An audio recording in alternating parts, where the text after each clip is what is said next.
안녕하세요. 풍산 패시브하우스의 김창근입니다. 오늘은 인천 청라동에 저희가 철근 콘크리트 주택으로 85평 한 채하고 지하까지 120평에서 205평을 저희가 설계하고 시공은 건축주께서 잘 아시는 큰 종합건설사가 있다고 해가지고 그 회사하고 8가지의 패시브 요소 기술, 원래는 패시브 요소 기술 5가지죠. 그 5가지 중에서 저희가 3가지를 더 넣어가지고 제가 하나하나 설명을 드리겠습니다만 8가지 패시브 요소 기술만 별도로 분리 발주를 받아가지고 저희가 같이 건축을 한 현장을 여러분과 같이 쭉 둘러보겠습니다.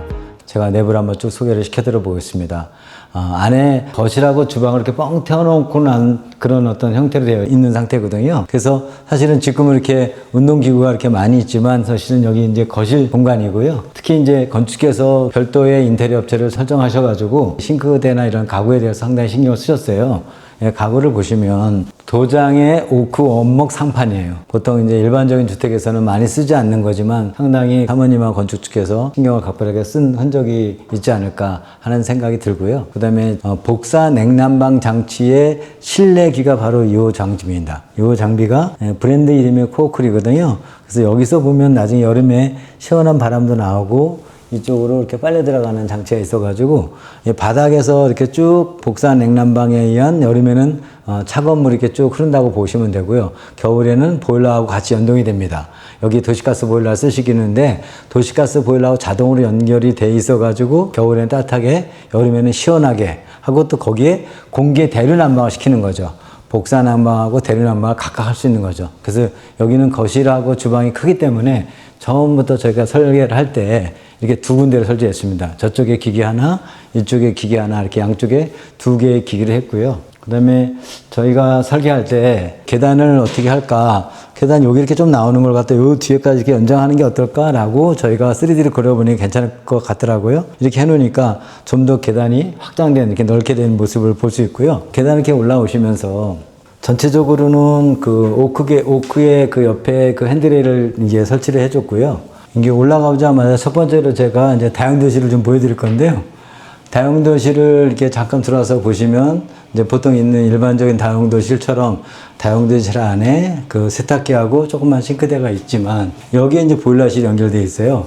도시가스 보일러에 G열 히트펌프하고 연결되어 있는 그것이 바로 이렇게 연동이 되어 있는 상태입니다. 그래서 올라오시면 이쪽 좌측은 저희가 설계할 때 그 안방 조닝으로 잡았고 이쪽은 자녀들 방으로 이렇게 저희가 선정을 했거든요.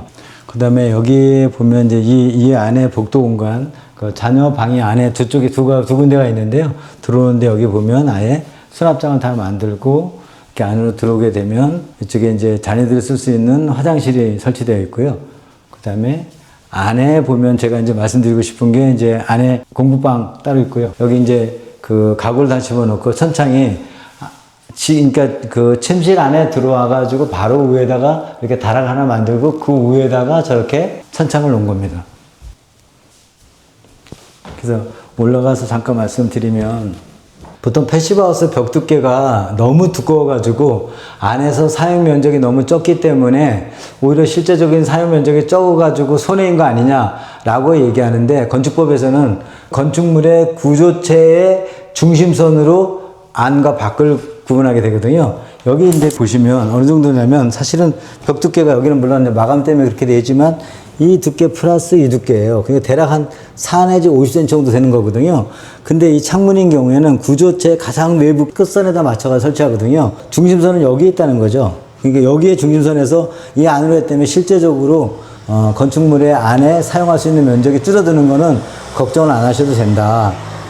이 바깥의 건축법에서는 바깥에 외단열하는 거는 실제로 사용하는 면적과 관계없이 되어 있습니다. 그래서 중심선이 여기에 있고 그 다음에 이 벽 두께 200mm의 바깥의 끝선에 여기 창문의 끝선이 있고 여기 바깥에 단열자하고 외장재가 마감돼서 이렇게 두꺼워진 거죠. 전체적으로 여기가 보면 대략 한 60cm 정도 되는데 6cm의 두께 중에서 실제로 안에 들어오는 거는 10cm나 15cm 안에 들어오고 나머지 4 내지 5cm는 바깥에 설치하게 된다. 이렇게 보시면 되겠습니다. 특히 이제 그 아드님이 쓰는 이 2군데 방에 바깥으로 지나가면서 이 안 바깥에를 충분하게 조망할 수 있도록 그렇게 하기 위해 가지고 저희가 창문을 갖다 긴 창으로 고정창을 갖다가 하나 둘 세 개를 넣어놓고요. 그 다음에 시스템 도어를 여기하고 여기하고 양쪽 끝에 두 개를 놨어요. 잠깐 설명드리면 여기는 제가 말씀드린 대로 보통 일반적인 빗물 바지인 경우에는 그 알루미늄에다가 보통 분체 도장을 하게 되는데요. 여기는 스테인레스로 해가지고 밟아도 나중에 문제가 생기지 않게끔 말씀을 드렸었고, 그 다음에 아까 제가 그 발코니가 굉장히 중요한데 이 발코니 이 지금 타일 밑에 방수층이 있고, 그 다음에 이쪽 밑에 열교 차단제가 이 구조체가 여기로 지나가거든요. 열교 차단자 이 밑에 있다라고 보시면 되는 거거든요. 이 밑에 있어서 저쪽에 있는 겨울에 차가운 기운이 집 안으로 전달이 안 돼가지고 결로와 곰팡이가 생기지도 않고 에너지 손실이 생기지 않게끔 그렇게 구성이 되어 있습니다. 여기서도 바로 나갈 수도 있고, 여기서 시스템 도어가 여기서도 바로 나갈 수도 있고, 저쪽에서도 바로 나올 수 있게끔 이렇게 세 군데가 서로 통할 수 있게끔 그렇게 설계된 특이한 구조고요. 저기 아까 외부 차양 장치하고 태양광 직광판이 이렇게 설치되어 있는 걸 볼 수 있습니다. 이 방은 건축주께서 가장 최애하는, 가장 좋아하시는 방 중에 하나고요. 건축께서 책을 많이 아주 좋아하셔가지고 처음부터 설계할 때부터 홈바 겸 서재 겸 또 여러 가지 일을 이렇게 다용도로 볼 수 있는 그런 주택을 생각하셨고요. 아래 위에를 이렇게 오픈으로 천정을 터놓자 이렇게 생각하셔가지고 아래 위층이 터져 있는 상태고요. 책을 많이 좋아하시기 때문에 이쪽에 보면 진짜 많은 책들이 아래부터 위에까지 이렇게 쭉 올라가 있죠. 침실에서 바로 이렇게 나올 수 있는 계단이 이쪽 계단을 통해 가지고 이렇게 쭉 올라가게 되면 침실의 뒤쪽 문으로 나와 가지고 올라올 수 있거든요. 잠깐 올라와 보시면 여기 보면 이렇게 쓰실 수 있는 이렇게 서재 공간, 그 다음에 여기서 바깥에를 바로 바라볼 수 있게끔 아래 위를 좀 뭐랄까 시원하게 오픈 공간을 두었고요.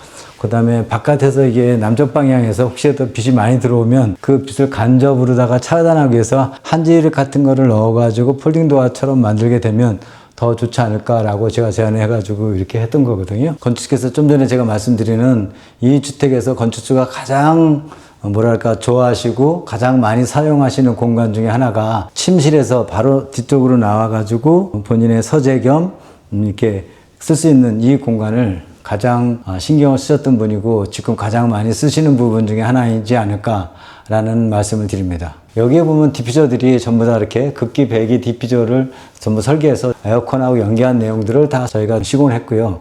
그 다음에 아까 제가 바깥에서 말씀을 드린 대로 외부 차양 장치, 그 다음에 로이 코팅이 되어 있는 삼중유리 시스템 창호, 거기에 지열을 여기 이쪽하고 이쪽하고 대략 한 150m 두 공씩해서 네 공 정도 뚫었을 거거든요. 지열을 뚫고 나서 그 지열하고 히트펌프하고 연결한 거를 복사 냉난방으로 연결해서 이렇게 코어클 장비를 각 실마다 다 설치를 해가지고 대류 난방도 복사 난방도 양쪽 다 할 수 있도록 그렇게 설치를 했다고 말씀드릴 수 있습니다. 그래서 한국 패시브 건축협회에서 처음부터 에너지 컨설팅을 받았고 그 다음에 에너지 해석을 예비 인증을 받았고 최종 기밀 테스트를 해서 통과를 해가지고 최종 기밀 성능을 받아가지고 3리터 패시브 하우스로 인증받은 주택에서 쭉 여러분하고 같이 살펴봤습니다. 이 주택은 패시브 하우스 컨셉을 설계를 하면서 건축께서 거의 에너지도 하나도 안 쓰는 제로 에너지 컨셉에 도전해보자 라고 해서 보통 복사 냉난방인 경우에는 지열 히트펌프를 쓰는 방법이 한 가지가 있고요. 공결 히트펌프를 써가지고 환기장치에다 직접 연결하는 방법, 보일러하고 연결하는 방법, 이 두 가지를 보통 제로 에너지를 가기 위한 그 두 가지의 방법을 저희가 통상 쓰고 있어요. 근데 특히 이제 이 주택에서는 코어클이라고 하는 장비를 좀 검토해달라 이렇게 말씀하셔가지고 그 전에 제가 몇 년 전부터 코어클에 대한 장비는 제가 사실은 알고 있었었는데 검증되지 않은 장비라 큰 주택에다 전용했다가 나중에 문제가 생기면 걱정이 돼가지고 바로 대답을 못하고 조금 시간을 주십시오 이렇게 말씀드려가지고 몇 년 전에 제가 쭉 공부했던 그 내용들을 가지고 좀 더 거기다가 그 업체 홈페이지 들어가서 싹 서치를 해서 다 공부를 했어요. 그리고 가서 거기 대표를 만나서 실제적으로 실증이 어떠냐 제가 그걸 하나하나 다 확인했거든요. 그 대표의 말씀을 하나하나 듣고 나서 실증한 내용을 쭉 듣다 보니까 이 정도라고 하면 제가 걱정할 정도는 아니겠구나 라고 건축주께 말씀을 드렸어요. 코어클 저도 처음 하는 거지만 대표님 생각하신 대로 전혀 문제가 없을 것 같다라고 판단했습니다. 그렇게 해서 이제 설계에 반영하고 공사를 시작해서 오늘 제가 찍고 있는데요. 작년 겨울에 사실은 굉장히 추울 때 뭐 영하 10도, 15도까지 내려갔었는데 도시가스 보일러를 설치했는데 도시가스 보일러가 거의 돌아가지 않았다. 그리고 지열과 지열 히트펌프하고 그다음에 코어클의 복사 냉난방 갖고도 거의 난방을 20도, 25도 사이를 충분히 유지해서 사는데 문제가 없었다라는 얘기를 좀 전에 들어와서 패시브 하우스를 설계 시공한 지가 벌써 이제 16년 차가 됐습니다.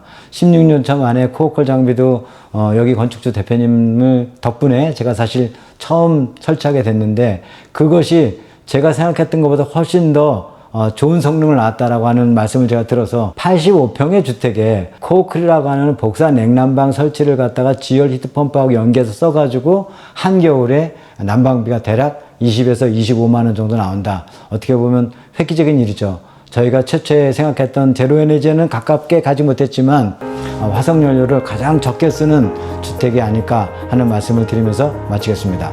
감사합니다.